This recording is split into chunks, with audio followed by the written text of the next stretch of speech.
The emergency beacon cut through space like a knife through silence.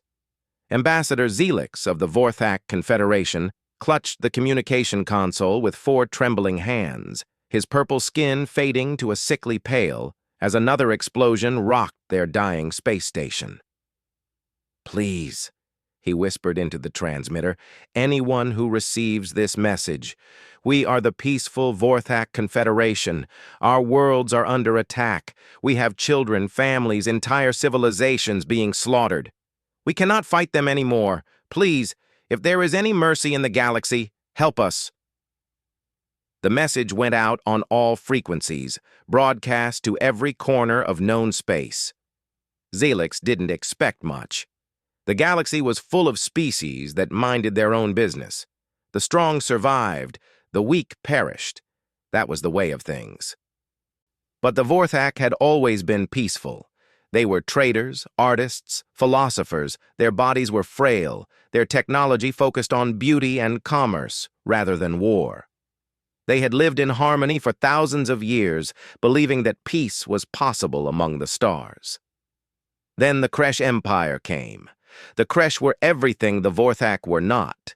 They were massive, aggressive creatures that stood nearly 3 meters tall. Their skin was like armor.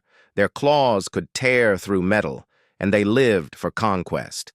They had swept across this part of the galaxy like a plague, consuming world after world. The Vorthak had tried diplomacy first.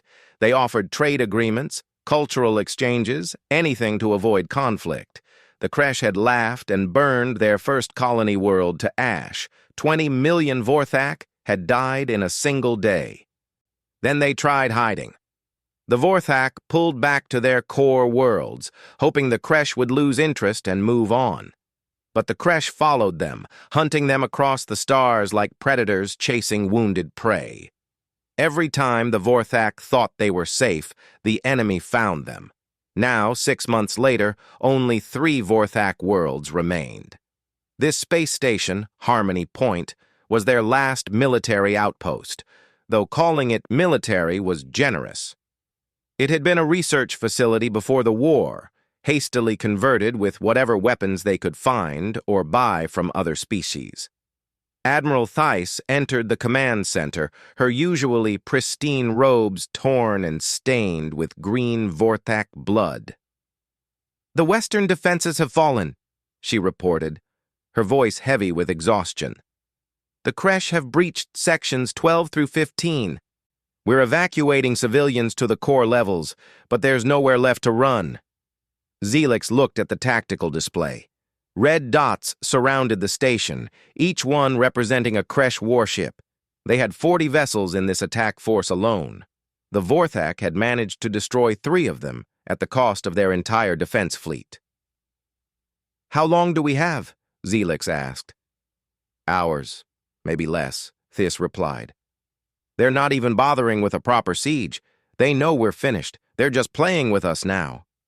A young Vorthak technician, barely out of his training cycles, ran up to them. "Sir, we're receiving responses to the distress call." Zelix felt a flicker of hope. "Who?" The technician's face fell. "The Altarian Republic says they sympathize but cannot risk war with the Kresh. The Centauri Federation suggests we surrender and hope for mercy. The Galactic Trade Union has officially recognized Kresh territorial claims in this sector." Of course. Everyone was afraid of the Kresh. The Empire had become so powerful that even the great civilizations of the galactic core wouldn't risk confronting them. The Vorthak were alone. "Wait," the technician said, checking his console again. "There's one more response. It's strange." "Strange how?" Admiral Theiss asked. "It's from a species I've never heard of. They call themselves humans. They're asking for our exact coordinates and enemy force composition." Zelix had never heard of humans either, but at this point, any help was better than none. "Send them everything we have. Tactical scans, defensive positions, civilian locations, all of it." The response came back within minutes. It was brief. "Help is coming.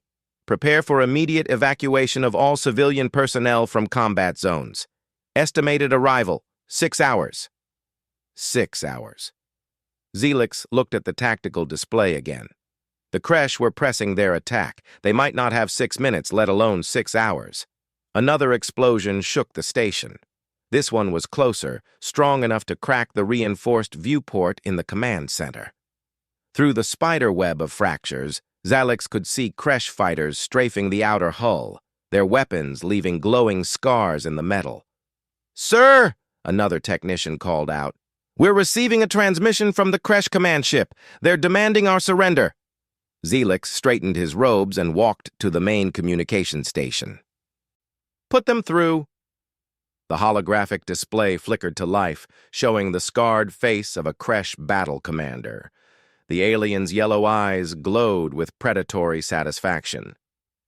"Vorthak, leader," he growled. "I am Commander Vex of the 47th Conquest Fleet. Your resistance has been amusing, but it ends now. Surrender unconditionally, and we may allow some of your people to serve as slaves." "And if we refuse?" Zelix asked, though he already knew the answer. Vex smiled, revealing rows of sharp teeth. "Then we will take great pleasure in hunting down every last one of your pathetic species. Your children will make particularly entertaining prey." The transmission ended. Around the command center, Vorthak officers stared at their ambassador. They all knew there were no good choices left. Surrender meant slavery and eventual extinction. Resistance meant immediate death. "Sir," Admiral Thess said quietly, "perhaps we should consider—" "No." Zelix's voice was firm. "We will not surrender. Our ancestors built this confederation on principles of peace and dignity. If we must die, we die as free beings." He turned to the communication officer. "Send a message to all remaining civilian ships. Tell them to scatter. Find hiding places among the asteroid fields. Maybe some of them will escape." As the minutes ticked by, the station's defenses continued to fail. The Kresh were methodical in their approach, systematically destroying each defensive position before moving to the next. They weren't in a hurry. They knew the outcome was inevitable. Zelix found himself thinking about his home world, Vorthak Prime.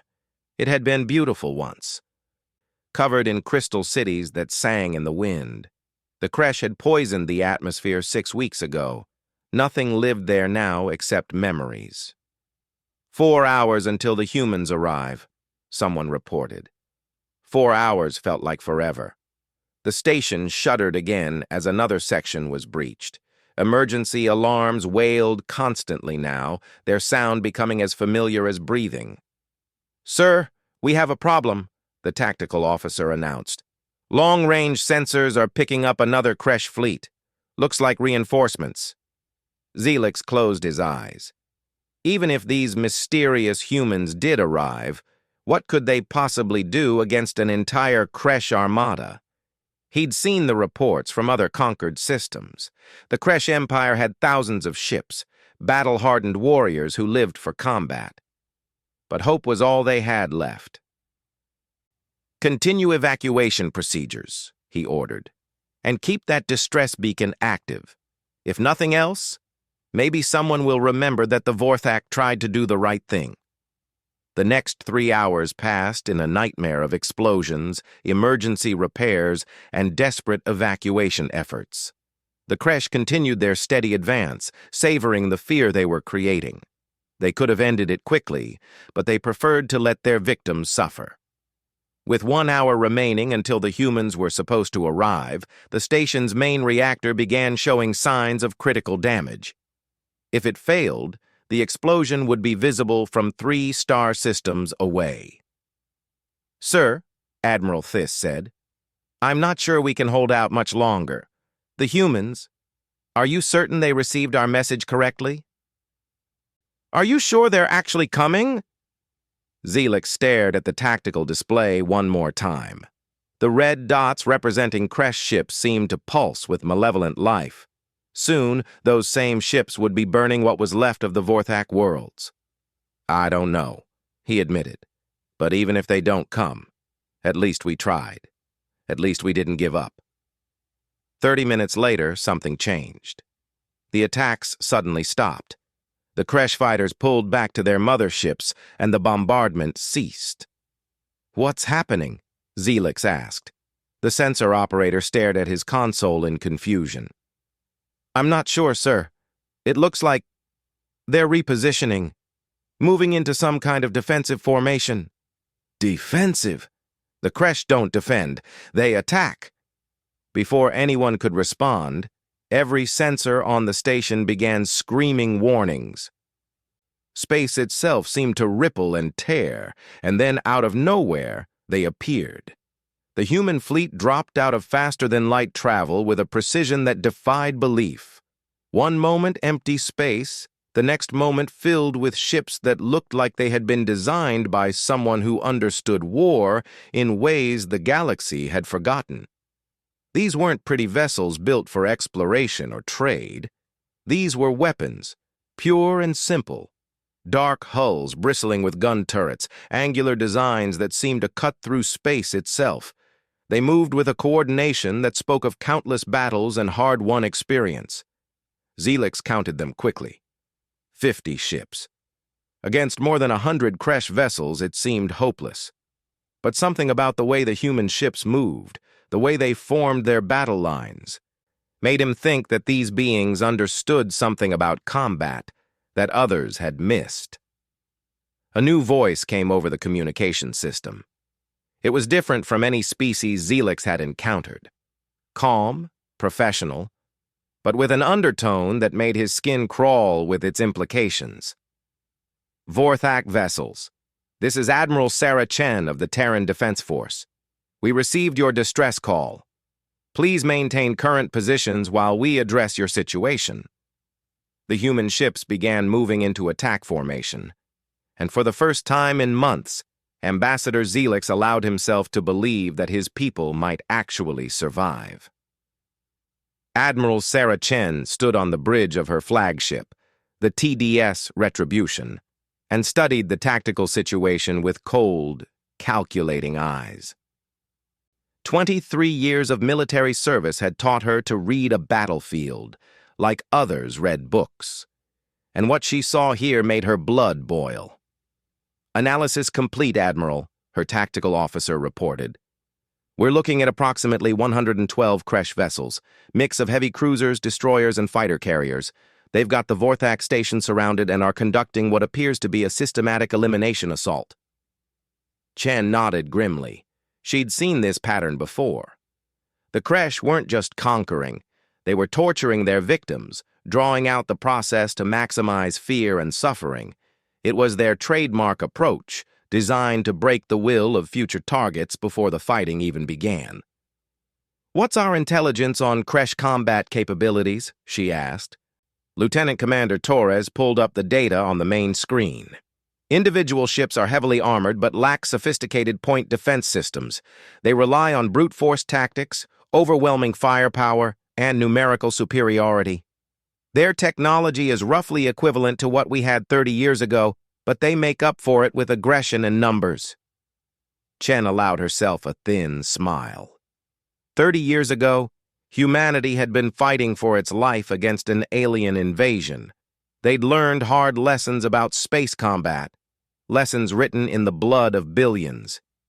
Since then, human military doctrine had evolved in ways that most of the galaxy couldn't even imagine. "Sir," the communications officer interrupted, "we're receiving a transmission from the Kresh command vessel. They want to talk." "Put it through." The holographic display showed a massive Kresh commander, easily 3 meters tall, even seated. Battle scars covered his armored hide, and his yellow eyes burned with predatory confidence. When he spoke, his voice was a low growl that seemed to vibrate through the hull. "Unknown vessels!" the alien snarled. "I am Supreme Commander Gorthak of the Kresh Empire. You will identify yourselves and explain your presence in our territory immediately." Chen stepped forward, her expression unchanged. "This is Admiral Sarah Chen of the Terran Defense Force. This isn't your territory. The Vorthak Confederation has requested assistance, and we're here to provide it. Gorthak's laugh was like grinding metal. Terran? I have never heard of this species. You must be new to this part of the galaxy. Allow me to educate you about how things work here. The Kresh Empire claims all territory we can take and hold. These Vorthak are our prey. Interfere, and you will join them in extinction. I see, Chen replied calmly. And how exactly do you plan to make good on that threat? The Kresh commander's eyes widened slightly. In his experience, smaller species immediately cowered when faced with the Empire's might. This human showed no fear at all. We have over 100 warships, Gorthak growled. You have 50. The mathematics are simple even for lesser species. Chen nodded thoughtfully. You're right about the numbers, but you're making one critical error in your calculations. And what might that be? You're assuming this is going to be a fair fight. The transmission ended. Around the bridge, Chen's officers were already moving into action. They'd trained for this exact scenario countless times. First contact with a hostile empire, civilian population in danger, overwhelming enemy numbers. It was practically a textbook situation. All ships, battle formation Delta 7, Chen ordered. Priority targeting on command vessels and carriers. Keep the fighters off the Vorthak station at all costs. The human fleet began to move, and immediately the differences between them and every other military force in the galaxy became apparent. These weren't just ships flying in formation. They moved like a single organism, each vessel perfectly positioned to support the others. The Terran Defense Force had learned their lessons from humanity's darkest hour. When the Zarathi had invaded human space 75 years ago, they'd nearly succeeded in wiping out the species entirely. Humanity had survived not through superior technology or numbers, but through sheer, bloody-minded determination and an willingness to do whatever it took to protect their own. The war had lasted 15 years. By the end of it, humans had become something different. They'd learned to think like predators, to fight like cornered animals, to turn every disadvantage into a weapon. The galaxy was full of species that had evolved on comfortable worlds, where survival was easy. Humanity came from a planet that had tried to kill them every single day for millions of years. "Admiral," the sensor operator called out, "the Kresh are moving to intercept. Looks like they're splitting their forces. 60 ships coming at us directly, the rest maintaining position around the station." Chen studied the tactical display. It was a standard Kresh tactic, designed to overwhelm with superior numbers while keeping pressure on the primary target. Against most species, it would work perfectly. "Target acquisition locked," the weapons officer reported. "All ships report ready for engagement." "Engineering, what's our reactor status?" 110% and climbing, Admiral. We can maintain combat power for 18 hours at current levels. Chen nodded. Human ships were designed to run hot when they needed to. Most alien species built their vessels with comfortable margins of safety. Humans built theirs to survive desperate situations where safety margins were luxuries they couldn't afford. The Kresh fleet approached with the confidence of predators who had never faced real resistance. Their ships were large and intimidating, designed as much to inspire fear as to fight battles. Black hulls covered in weapon spikes and armor plating, they looked like something out of a nightmare. They opened fire at maximum range, filling space with streams of plasma and particle beams. It was an impressive light show, the kind that usually made enemy forces scatter in terror. The human fleet didn't scatter. Instead, they began to dance. Every human ship was equipped with the most advanced maneuvering systems in known space. They could accelerate, decelerate, and change direction in ways that defied what most species thought possible. As the Kresh weapons fire reached them, the humans simply weren't there anymore. "Return fire," Chen ordered quietly. The response was devastating. Human weapons technology had advanced far beyond what the rest of the galaxy used. Instead of the flashy energy weapons that most species preferred, humans had developed something far more practical: kinetic kill vehicles that moved at significant fractions of light speed. The projectiles were small, barely visible on sensors, but when they hit, they transferred enormous amounts of kinetic energy into their targets. Kresh shields, designed to absorb energy weapons, were nearly useless against solid matter moving at 40% of light speed. The first volley crippled 6 Kresh ships instantly.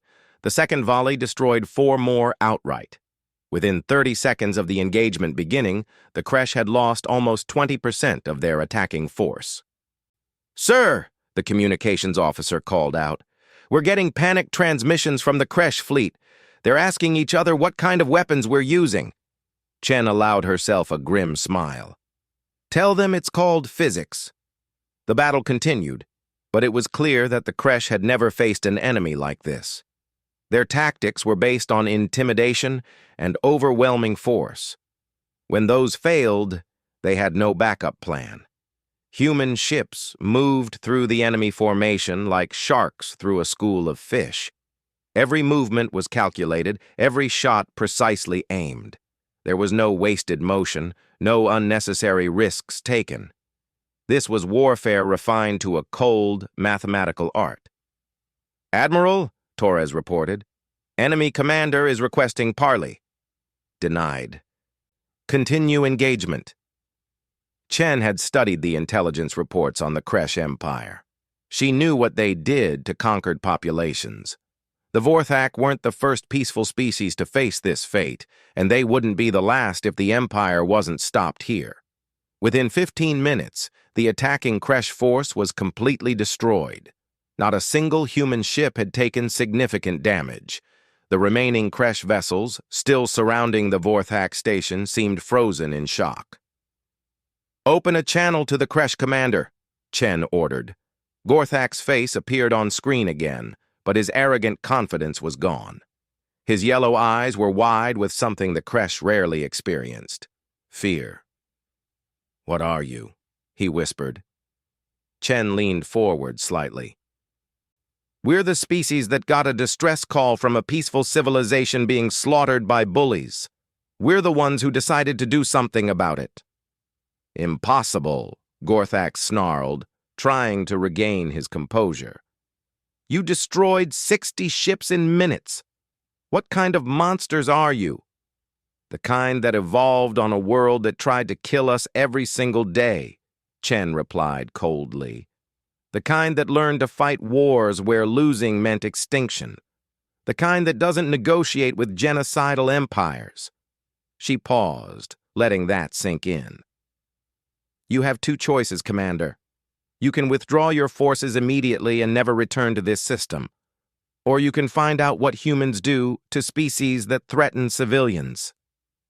Gorthak's massive frame seemed to shrink slightly. You cannot defeat the entire Kresh Empire.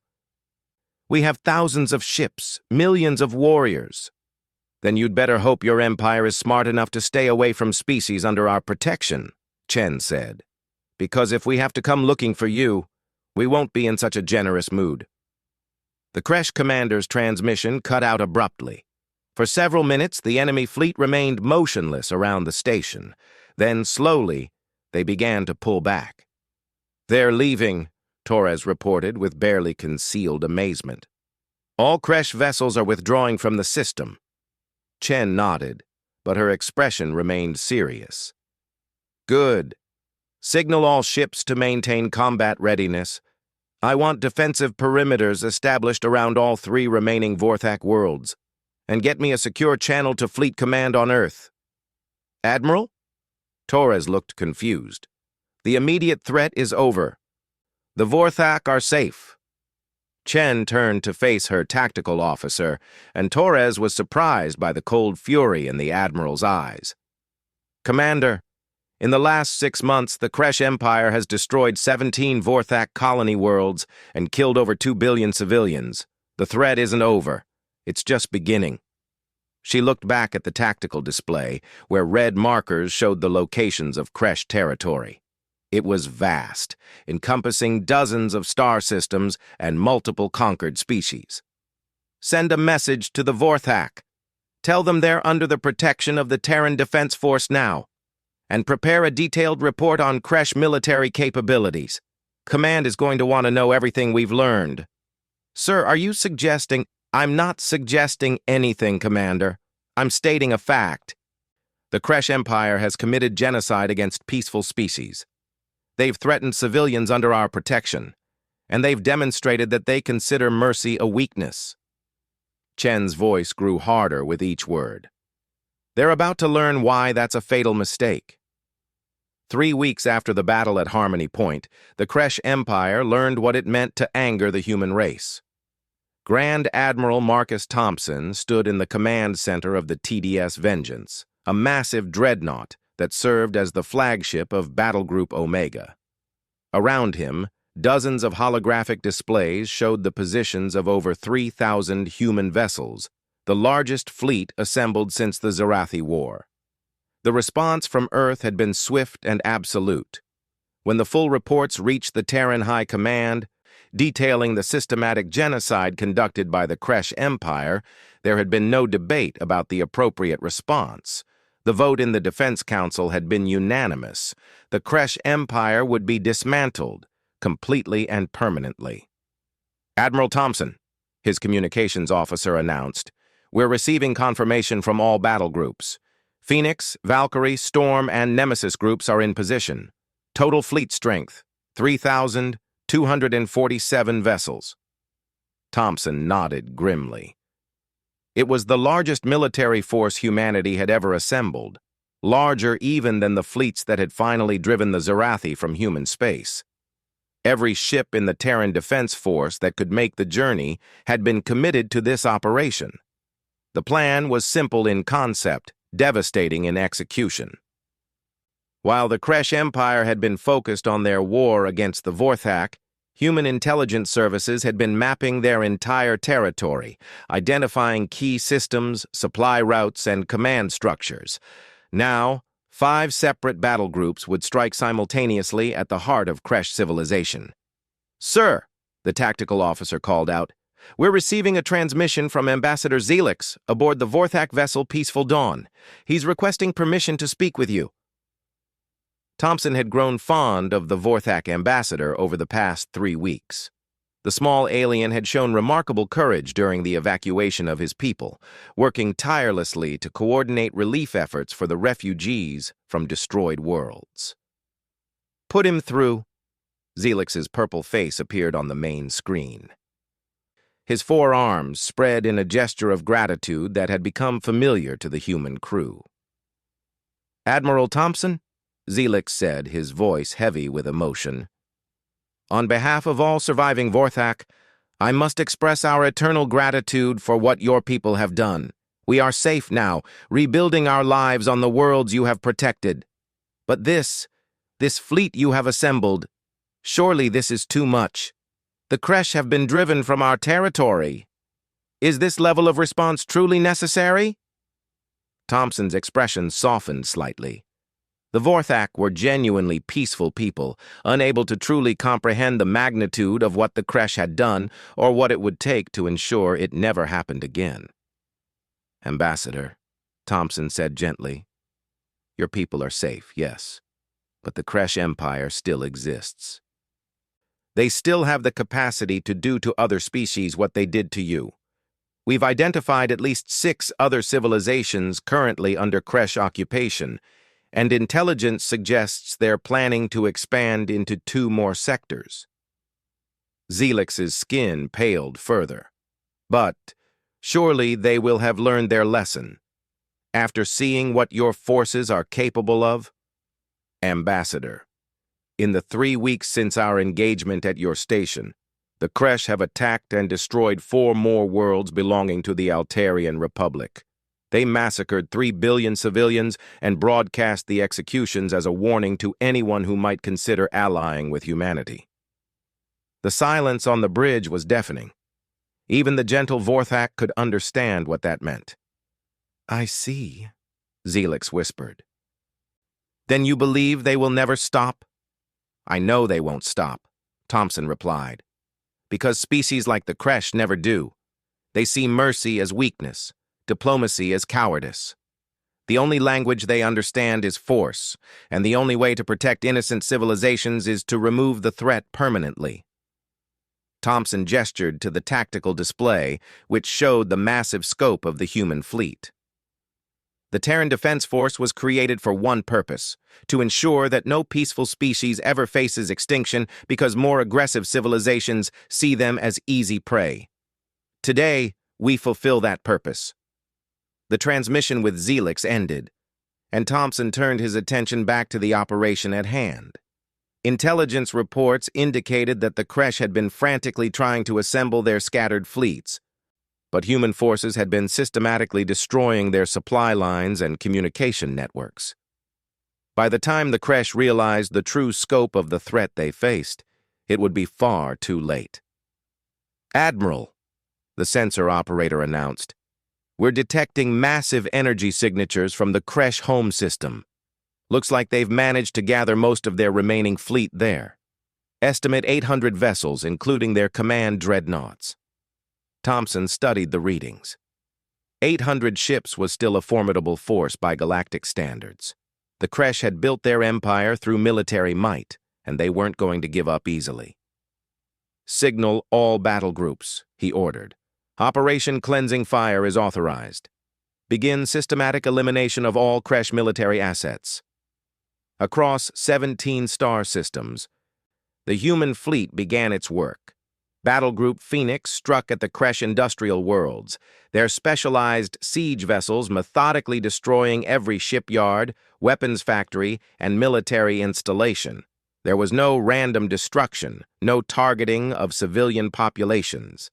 Humans had learned to make war with surgical precision, eliminating military capabilities while minimizing collateral damage.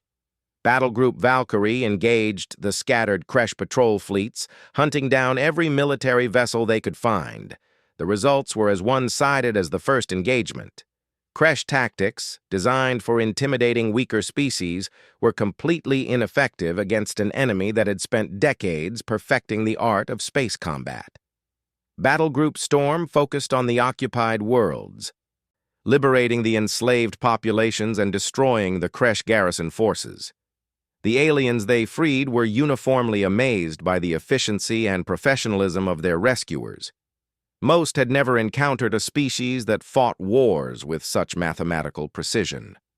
Battle Group Nemesis had the most dangerous assignment, neutralizing the Kresh High Command and their elite guard units. These were the most experienced and heavily armed forces the Empire possessed, veterans of dozens of conquest campaigns.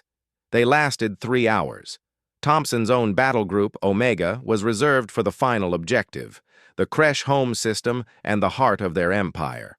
As the reports came in from the other operations, it became clear that the Kresh military was collapsing faster than even the most optimistic projections had suggested.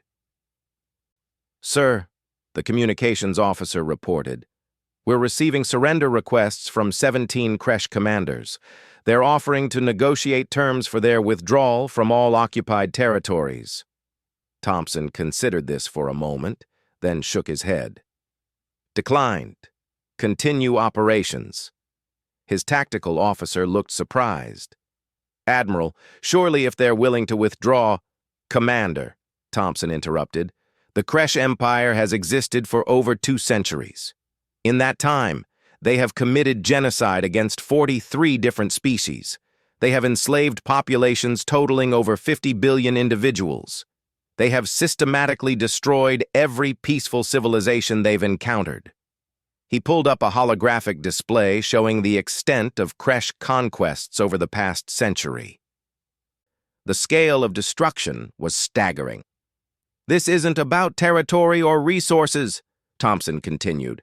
"This is about ensuring that the galaxy becomes a place where peaceful species like the Vorthak can exist without fear. And that means the Kresh Empire doesn't get to negotiate. It doesn't get to withdraw to fight another day. It ends here, today, permanently." 2 hours later, Thompson's fleet dropped out of faster-than-light travel at the edge of the Kresh home system. What they found there was the largest gathering of enemy vessels ever assembled. Over 800 ships arranged in a massive defensive formation around their home world. At the center of the formation sat the Kresh flagship, a monstrous vessel nearly 5 kilometers long and bristling with enough weapons to sterilize a planet. It was an impressive sight, the kind of display of force that had cowed dozens of species over the years. Thompson was not impressed. "All ships, combat formation Alpha," he ordered calmly. "Target priority is the command vessel. Secondary targets are the heavy carriers. Eliminate point defense systems first, then move to primary targets."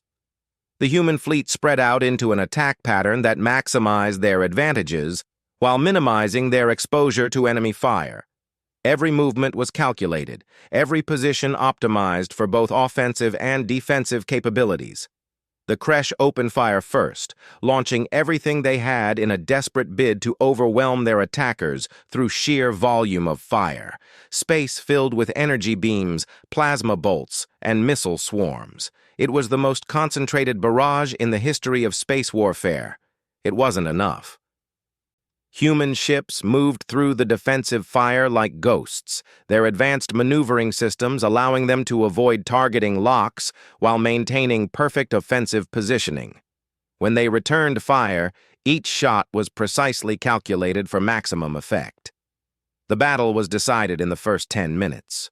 By then, the Kresh had lost over half their fleet, and their command vessel was drifting powerless, its systems crippled by multiple kinetic strikes.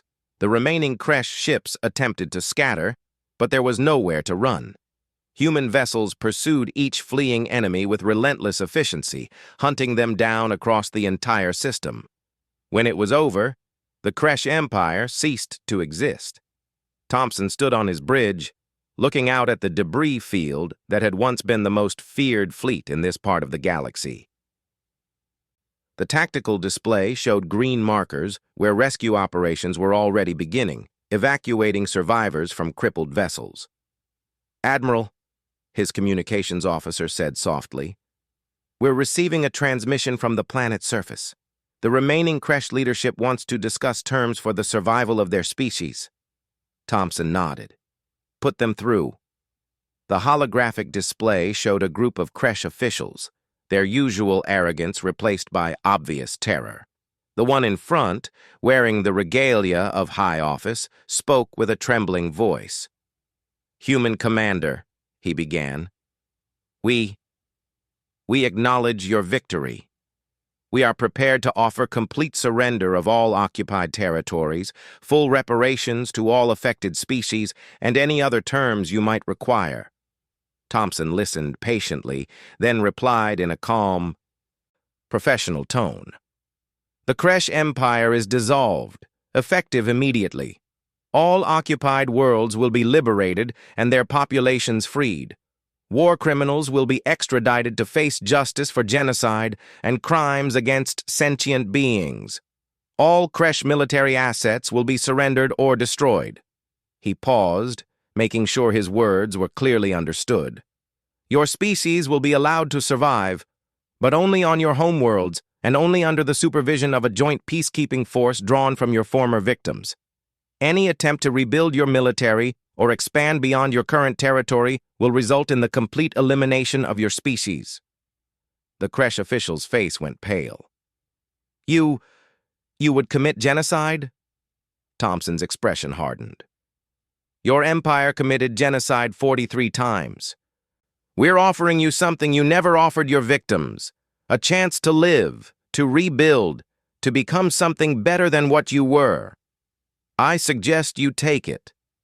The transmission ended. Around the bridge, Thompson's officers were already coordinating the massive relief effort that would be needed to help all the liberated worlds. It would take years to undo the damage the Kresh had caused, but at least now it could begin. 3 days later, Thompson received a message from Ambassador Zelix. The Vorthak had established a temporary government on one of their surviving worlds, and they wanted to formally thank the human race for their actions. The message was simple. "When we called for help, We hoped someone might hear us. We never imagined that anyone would care enough to ensure our children would never face such terror again. The Vorthak people will remember this debt for as long as our species exists." Thompson smiled as he read it. The Vorthak didn't understand that it wasn't about debt or gratitude. Humanity had learned long ago that in a galaxy full of predators, the only way to protect the innocent was to be the most dangerous predator of all. The fleet that had answered the Vorthak distress call dispersed to begin the long process of reconstruction. But throughout the galaxy, word spread quickly. There was a new power among the stars, one that took threats against peaceful civilizations very seriously indeed. And in the years that followed, when aggressive species looked at their weaker neighbors and considered conquest, they remembered what had happened to the Kresh Empire. They remembered that somewhere out there, the humans were watching. Most decided that conquest wasn't worth the risk after all.